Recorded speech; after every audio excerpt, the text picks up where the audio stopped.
Why is it important to remember all these things now, after so many years?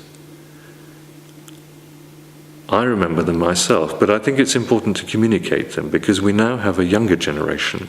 We have a young generation in Poland and in other countries who didn't see him conduct, who didn't have the chance to hear him speak in public, who didn't have the chance to stand up and ask him questions in a public forum, who didn't observe his manner with orchestras, young members of orchestras who didn't have the privilege of working with him.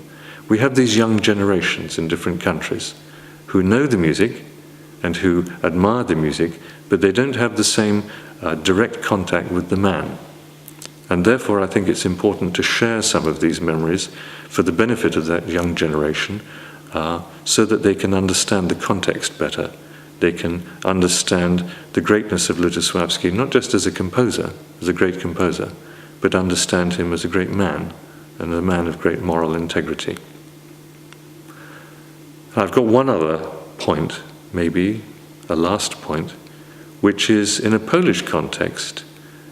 He is honored as a great Polish composer, and that's a wonderful thing. But in Poland, it's worth remembering that he wasn't just a Polish composer. He was a European composer, he was an international composer. He was a composer who was not limited in any way by nationalism, by country. He was a composer of the highest international level and regarded that way throughout the world. So we should not try to classify him or portray him just as Polish in a way that is parochial, or in Polish parafialny. We should think of him on the world stage as a Polish artist who achieved great significance for music wherever music, great music, is made.